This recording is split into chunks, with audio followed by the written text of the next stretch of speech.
Salut Moussa, désolé je n'ai pas pu me rendre à la gare pour chercher Mamadou. Qu'est-ce qui s'est passé?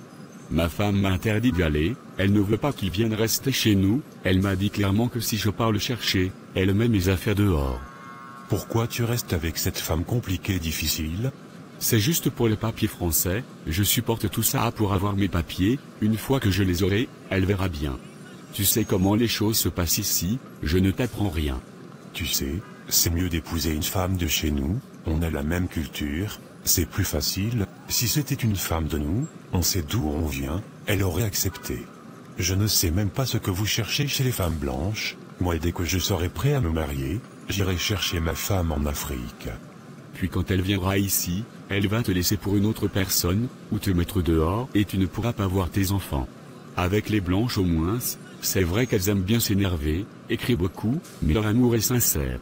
Elles ne sont des profiteuses, et c'est beaucoup, c'est ma femme qui fait ma procédure pour que j'obtienne mes papiers.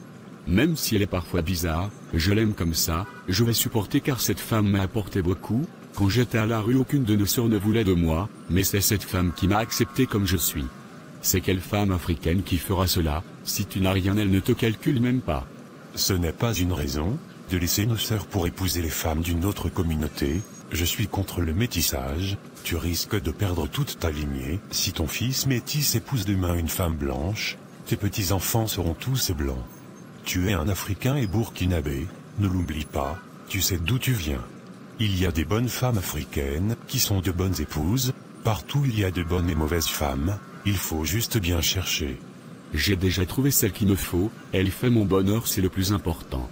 Tu es fier de toi quand elle t'oblige à faire la cuisine et la vaisselle, c'est toi le chef de famille ne l'oublie pas.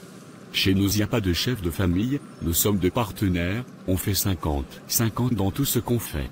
On fait la vaisselle et la cuisine à tour de rôle, je ne vois rien de dévalorisant.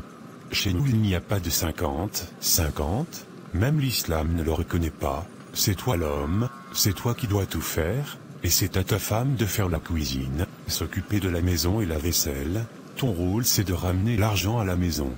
Tes parents qui sont au Burkina Faso, ils font du 50-50. Que l'Europe ne te fasse pas oublier tes valeurs, rappelle-toi d'où tu viens. Ce n'est pas ça le sujet, comment on fait pour notre ami Mamadou? Moi non plus, je n'ai pas pu aller le chercher, j'étais au travail toute la nuit, et tu sais, Mamadou est un grand garçon, il va se débrouiller, nous aussi en venant ici, on ne connaissait personne, ma tante qui devait me recevoir, n'a jamais décroché son téléphone jusqu'aujourd'hui. Oui, tu as raison, mais je me sens mal pour lui, il doit être complètement perdu. Écoute, c'est mieux comme ça, si Mamadou découvre la vie qu'on mène ici, il pourrait informer les gens du village de notre réalité, il ne nous respecterait plus. S'il découvre notre vie ici, il ne va plus nous respecter, et même ceux du village ne vont plus nous considérer. Tu penses vraiment qu'il ferait ça? On ne sait jamais, il pourrait être déçu, et puis, tu sais comment les gens parlent, ils aiment bien exagérer les choses. Oui c'est vrai, c'est mieux de ne pas le rencontrer alors. Absolument, qu'il se débrouille, nous, on a dû se débrouiller en arrivant ici, il doit comprendre que la vie ici n'est pas aussi facile que ce qu'on imagine en Afrique. Tu as raison, il va devoir apprendre par lui-même. Exactement, et s'il réussit à trouver son chemin, tant mieux pour lui, sinon il devra retourner au village, c'est la vie. D'accord, on va faire comme ça alors, espérons qu'il s'en sorte. Excusez-moi madame, bonjour s'il vous plaît, pouvez-vous m'aider? Bonjour jeune homme, que puis-je faire pour vous? Je suis Mamadou, je viens d'arriver en France hier, je cherche mes amis, Ibrahim et Moussa. Ils devaient venir me chercher à la gare, mais ils ne sont pas venus, je suis perdu et je ne connais personne ici, j'ai même dormi hier dans la rue, et je n'ai rien mangé, pouvez-vous m'aider à les appeler? Bien sûr Mamadou, tu peux utiliser mon téléphone, mais avant ça, dis-moi un peu, pourquoi as-tu quitté ton pays pour venir ici?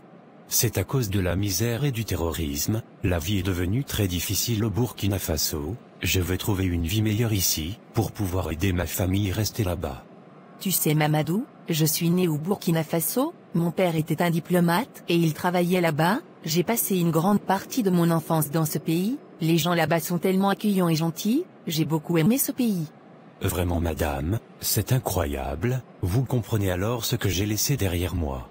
Oui, je comprends, c'est un pays magnifique, avec des gens formidables, mais je sais aussi que la vie peut être difficile là-bas, surtout avec les problèmes actuels.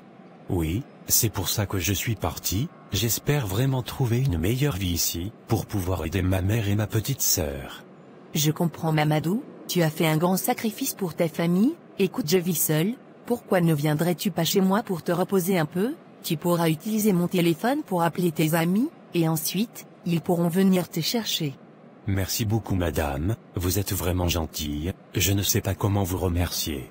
Il n'y a pas de quoi Mamadou, viens, allons chez moi, tu as besoin de repos et d'un bon repas. Merci madame, vous êtes un ange, je n'oublierai jamais votre gentillesse. Allons, ne t'inquiète pas pour ça, dis-moi, quels sont les noms de tes amis?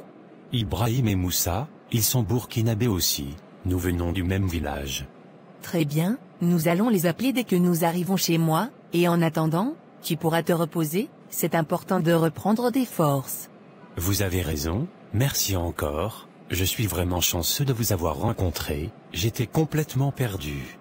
Parfois, la vie nous met sur le chemin des bonnes personnes au bon moment, allez viens, nous avons une longue marche devant nous, mais ça en vaudra la peine. Vous avez raison. Madame, merci beaucoup pour tout, je me sens vraiment mieux après ce bain et ce repas. Je suis contente que tu te sentes mieux Mamadou, as-tu pu parler avec tes amis? Oui madame, j'ai parlé à Ibrahim, il a dit qu'il arrive bientôt pour me chercher. C'est une bonne nouvelle, mais sache que tu peux rester ici autant que tu veux, je n'ai aucun problème avec cela. Vous êtes vraiment généreuse, dites-moi, vous avez des enfants? Oui, j'ai une fille de 25 ans qui travaille en Allemagne, et un fils de 29 ans qui travaille en Suisse, c'est pourquoi je vis seule ici. C'est impressionnant, il travaille dans quel domaine? Ma fille est ingénieure en informatique, et mon fils est médecin, ils sont tous les deux très occupés avec leur travail, mais je suis fière d'eux. Vous devez être très fière, ça doit être difficile d'être loin de vos enfants. Oui, parfois c'est difficile, mais je comprends leur choix, et avec la technologie, on reste en contact régulièrement, parfois, ils viennent me rendre visite, et je vais les voir aussi. Sinon comment tu trouves la France, elle te plaît? Oui pour un début, tout va bien, les gens sont gentils, vous en êtes la preuve. Tu as raison, mais il y a aussi certains qui ne le sont pas. Sinon la France a une histoire très riche et fascinante, tu sais, elle a été marquée par des personnages historiques comme Louis XIV, qu'on appelle souvent le roi Soleil, il a régné pendant plus de 70 ans et a transformé la France en une grande puissance européenne. Ah bon? Comment a-t-il fait ça? Louis XIV a centralisé le pouvoir, et a construit le magnifique château de Versailles pour montrer la grandeur de la France, il a aussi renforcé l'armée et les finances du pays. C'est vraiment intéressant. Et Napoléon, c'est qui exactement? Napoléon Bonaparte, il est devenu très célèbre à la fin de la Révolution française, il était un général brillant et a pris le pouvoir en France, se proclamant empereur en 1804, sous son règne, il a mené de nombreuses réformes, modernisé le système juridique avec le code civil, mais il a aussi mené de nombreuses guerres en Europe. Des guerres? Pourquoi? Napoléon voulait étendre l'influence de la France en Europe et créer un empire, ses campagnes militaires ont été couronnées de succès au début, mais finalement, il a été vaincu et exilé, malgré cela, ses réformes ont laissé une marque durable sur la France et l'Europe. C'est fascinant madame, je n'avais jamais entendu parler de tout cela avant, la France a vraiment une histoire riche. Oui c'est vrai, et il y a tant d'autres aspects de notre culture à découvrir, par exemple, la France est très connue pour sa cuisine, ses vins, sa littérature et son art, des artistes comme Monet et des écrivains comme Victor Hugo ont eu un impact immense. J'ai entendu parler de Victor Hugo, il a écrit Les Misérables, n'est-ce pas? Exactement, Les Misérables est l'un de ses ouvrages les plus célèbres, il raconte l'histoire de personnages luttant pour la justice et la dignité dans la France du 19e siècle, c'est une œuvre très émouvante et puissante. J'ai entendu parler des Gaulois, pouvez-vous me dire qui ils étaient exactement? Les Gaulois étaient les habitants de la Gaule, un territoire qui correspond principalement à la France actuelle, avant la conquête romaine. Et qu'est-ce qui s'est passé avec eux? Les Gaulois étaient un groupe de tribus celtiques, ils étaient connus pour leur bravoure, leur artisanat et leur organisation sociale, ils vivaient dans des villages fortifiés appelés oppida et étaient dirigés par des chefs de tribus. En 58 avant Jésus-Christ, Jules César, un général romain, a lancé une campagne militaire pour conquérir la Gaule, les Gaulois ont résisté farouchement, notamment sous la conduite de Vercingétorix, un chef gaulois célèbre. Et qu'est-il arrivé à Vercingétorix? Vercingétorix a mené une grande révolte contre les Romains en 52 avant Jésus-Christ. Cependant, après plusieurs batailles, il a été vaincu à la bataille d'Alésia. Il s'est rendu à César pour épargner son peuple, mais il a été capturé et emmené à Rome, où il a été exécuté. C'est tragique, mais que s'est-il passé après la conquête romaine? Après la conquête, la Gaule est devenue une province de l'Empire romain. Les Romains ont apporté beaucoup de changements, y compris la construction de routes, de villes et l'introduction de leur culture et de leur langue. Cette période a marqué le début de la romanisation de la Gaule. Et comment les Gaulois ont-ils réagi à ces changements? Les Gaulois ont progressivement adopté la culture romaine, mais ils ont aussi conservé certains aspects de leur propre culture. La fusion des deux cultures a donné naissance à la culture gallo-romaine. C'est une période fascinante de l'histoire, marquée par une grande diversité culturelle. Donc, les Gaulois ont fini par devenir des Romains? En quelque sorte oui, avec le temps, les différences entre Gaulois et Romains se sont estompées, et les habitants de la Gaule ont commencé à se considérer comme des citoyens romains. Cependant leur héritage a perduré et a influencé l'identité française à travers les siècles. C'est vraiment intéressant. Les Gaulois semblent être un peuple courageux et résilient. Absolument, leur histoire est une part importante de l'identité française. Merci beaucoup madame, vous m'avez vraiment beaucoup appris aujourd'hui, je suis très reconnaissant pour votre aide et votre gentillesse. Merci Mamadou, je suis heureuse de partager cela avec toi. La France est un pays de grande diversité culturelle et historique, et en vivant ici, tu auras l'occasion de découvrir tout cela par toi-même. Tu es un jeune homme courageux, et je suis sûr que tu trouveras ta place ici, et n'oublie pas, ma porte est toujours ouverte pour toi. Mamadou mon frère, comment vas-tu? Ibrahim, je vais bien, merci, ça fait plaisir de te voir enfin.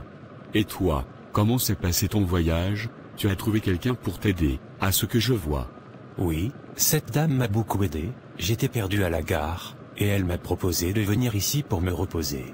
C'est vraiment gentil de sa part. Écoute, je suis désolé de ne pas être venu plus tôt, ma femme m'a empêché de venir te chercher, elle ne veut pas que tu restes chez nous. Ici en Europe, les choses sont compliquées, tu comprendras avec le temps.